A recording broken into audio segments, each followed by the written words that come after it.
Welcome to Non-Technical Tech Support Interview Questions. In this video, I will talk about questions that are specific to tech support and not necessarily apply to other common interview questions. I have an article and video about top 10 most common interview questions and link above if you're interested in that. All of the stuff I will talk about here is based off personal experience, and I would like to hear yours as well. If you have any idea for an interview question and answer that is related to non-technical aspects of tech support, please let me know in the comments below. Also, if you got a second, please select the like button. I really appreciate that. Thank you so much. So here we go. Question number one, can you tell me about yourself? We have heard this question so many times, regardless of what kind of job you're applying for, that the reason for this being a non-technical tech support interview question is because it will be asked during an interview. This is what interviewers do as one of those first things to figure out whether they're going to hire you or not. So what you want to talk about is experience. Of course, you want to talk about all of your experience that is related directly to this job.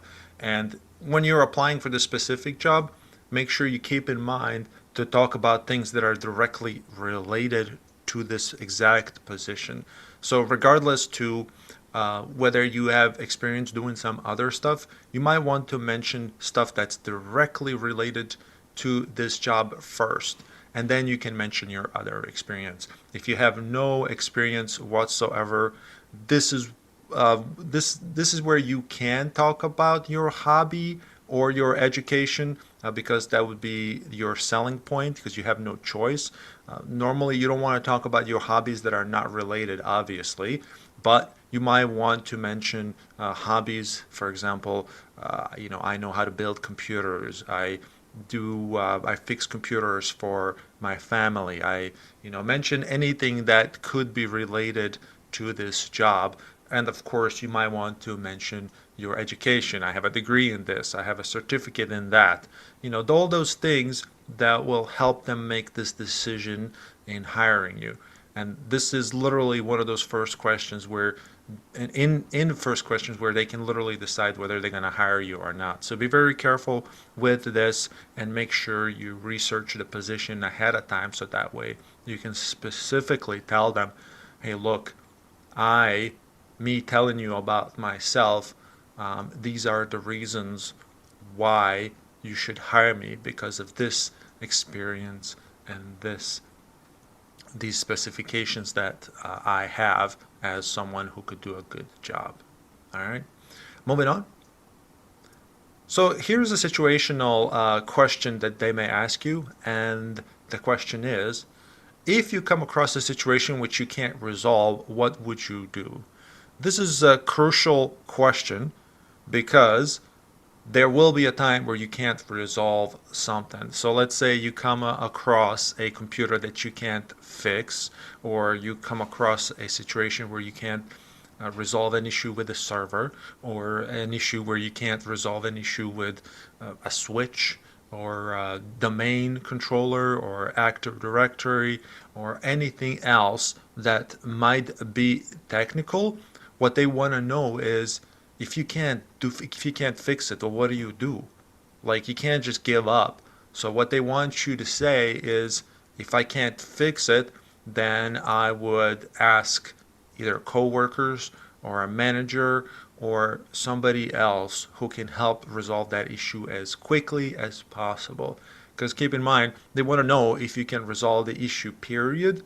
Whether you have to get somebody else to do it just to fix it at that time, they are completely fine with that because they know there will be a time where you can't resolve something. Of course, they want you to be able to resolve most things by yourself, but yes, there will be a situation where you literally can't fix it yourself, especially if you are not, for example, administrator for a certain server, or you don't have access to this or that. All these things that would prevent you from resolving an issue, they want to know, what would you do? So the first thing you want to say is that you would basically get a coworker or somebody else who can resolve the issue or help you resolve the issue and resolve it in expedited manner, I should say, and that should be a satisfactory answer. All right, let's move on to another one. Here is another situational question, and I'm sure you guys already see the pattern here because they're non-technical tech support interview questions. And another situational one is, let's say you're working on an issue for a user. However, someone else reaches out to you for immediate assistance who is in managerial position. What do you do? So key here, or the key word here, is managerial position. So what they want to know is, who are you going to prioritize? One user, a regular user, or a manager that needs immediate assistance? And the answer here is to stop doing everything and help the manager. And I know this sounds kind of messed up, but this is just a fact of a business environment. User is not as important in this business as a manager is. And not to say that user is not as important as a person in general life, but in this business, in this specific business, keep in mind they're running a business, and they want you to know that a manager is more important than a single user, and that's the truth about it. So you would basically stop, you would help the manager, and but of course you have to mention that you would tell the user that you would help them regardless. It's just that you have to do something else before you help them. You don't want to necessarily say, hey, I got this manager, I gotta help him, I gotta stop now. So no, you don't want to tell them that. You might want to tell them, hey, something came up, I gotta handle this real quick, but I'll get back to you.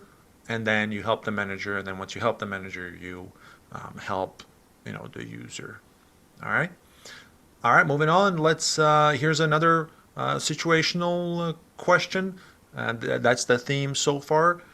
And the question is, let's say you have 10 trouble tickets to work, and it just so happened that at the same time a major system goes down.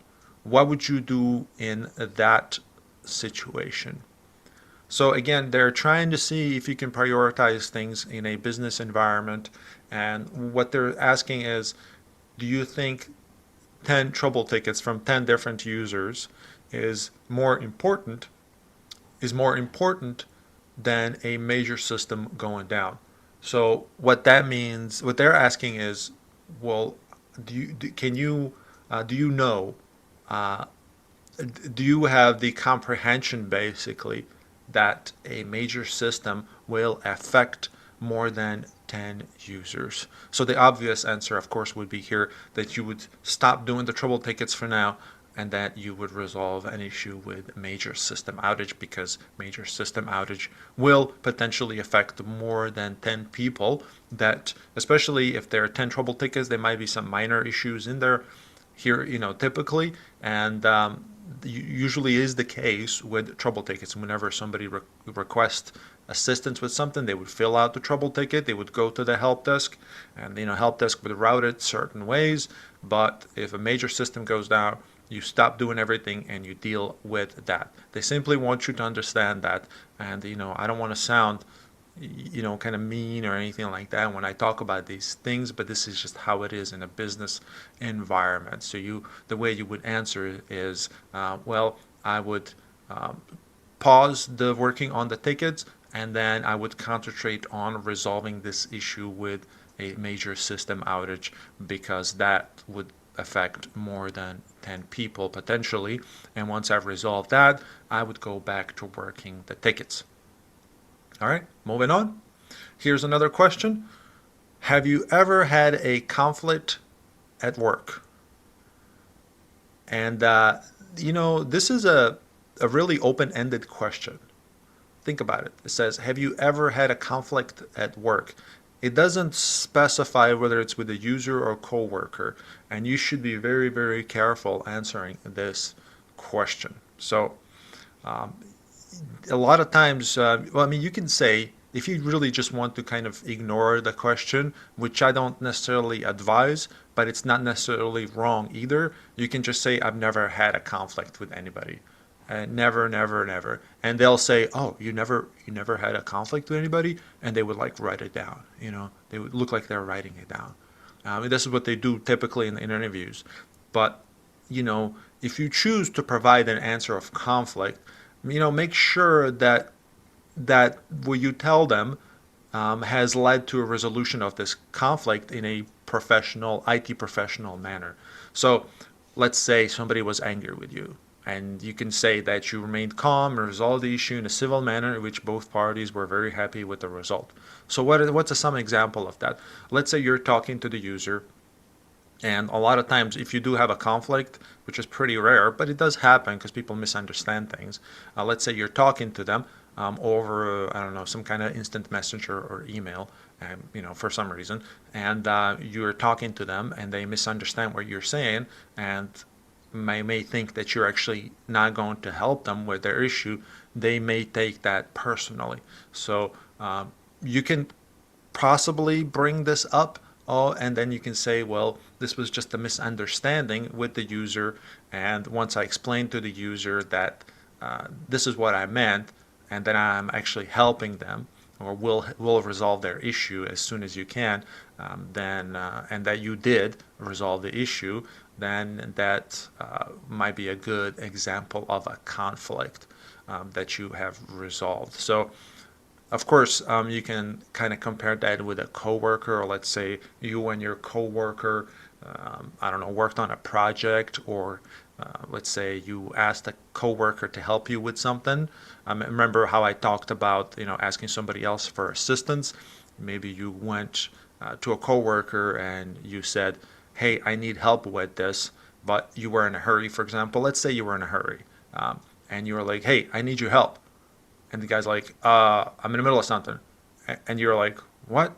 You're thinking to yourself, because you might be panicking or something. I don't know, in that situation. But we're human. So sometimes we assume that somebody doesn't want to help us and may, lead to misunderstanding of sort.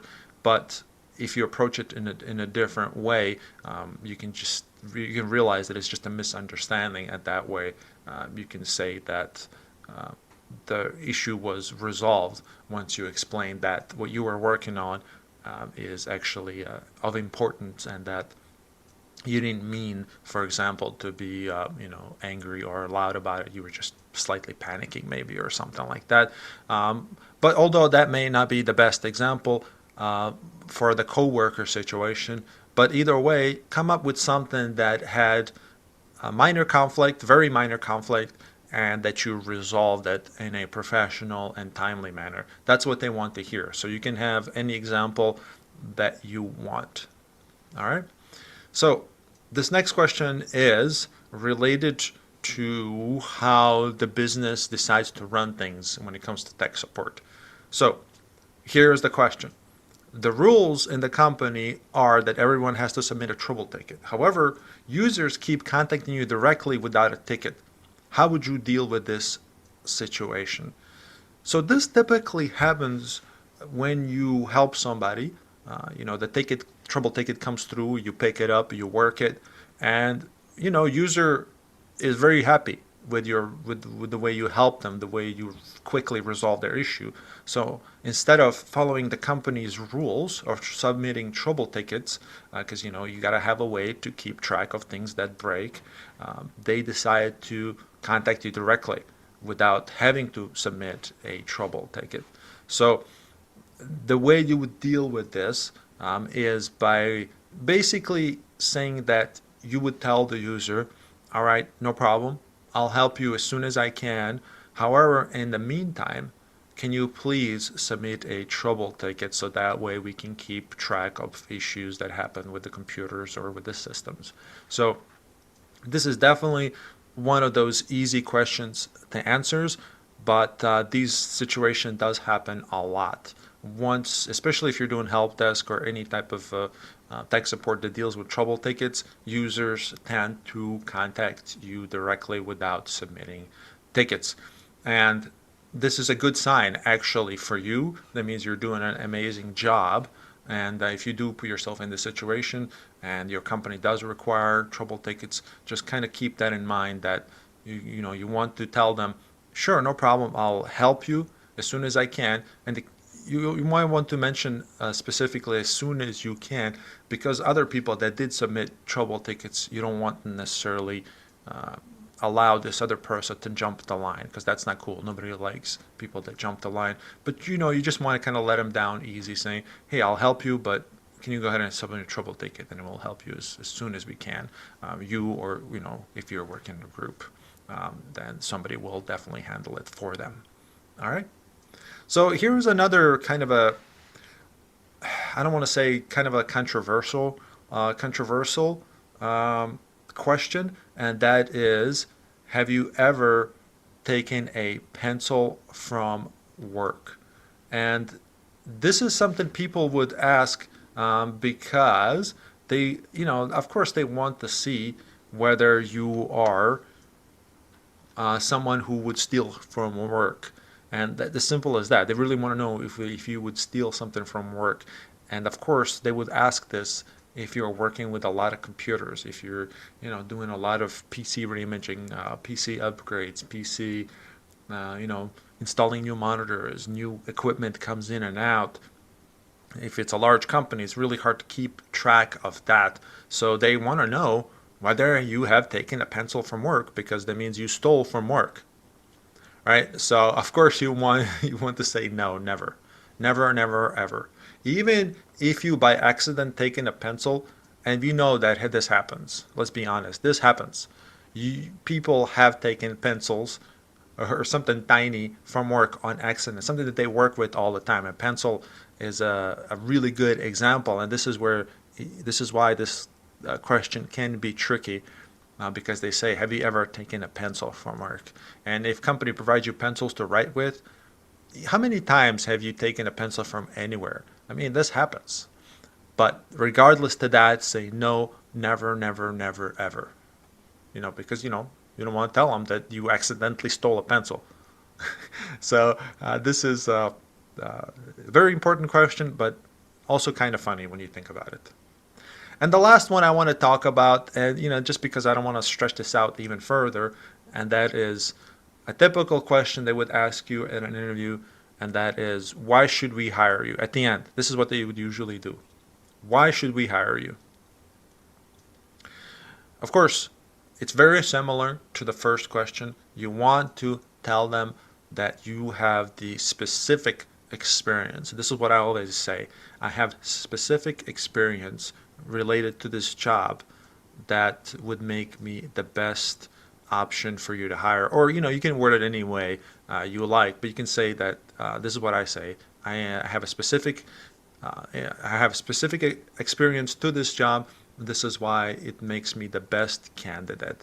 And if they want you to elaborate, you can certainly go back and mention all the qualifications you have, education, this and that. And it can be a tricky question. Don't just make sure you're not nervous about it. And it's hard to say, hey, to somebody, don't be nervous about an interview. But trust me, you're talking to people. You're not talking to gods. You know what I mean?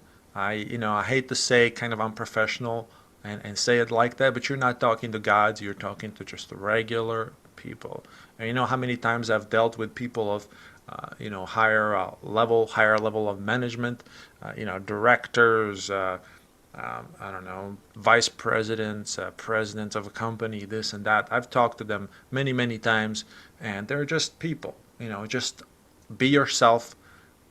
Just see if you can relax as much as possible. Watch more of my videos that are specific to the job that you're applying for. So if you're doing desktop support, I have many videos on that have interview questions and answers of technical nature. I have network administration, system administration. I even have some programming. I have as far as registered nurse type of stuff. But of course, it's not related to tech support. But I have so much stuff that you can just go over and set your mind at ease, because interviews, nobody wants to do interviews, but It's good to be ready, and it's good to know that it's no big deal to talk to people. It is definitely a big deal to get a job, but it's no big deal to talk to people. So once you go in a mental state of, once you go into the interview with a mental state of someone who's, you know you're just going to talk to somebody who's human, and then if you see that human as kind of like your buddy, then you'll have an easier time talking to them. It's just whatever. Let's just hang out, but stay professional. And that's the best advice when it comes to somebody who's being nervous and this and that. All right, guys. I know this is not technical in any way, and which is unusual for me to make. But if you appreciate this type of content, I would appreciate you clicking the like button, leaving a comment or sharing this video with your friends. Thank you guys so much.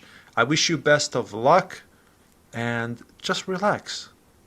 All right. Have a wonderful day. Bye bye.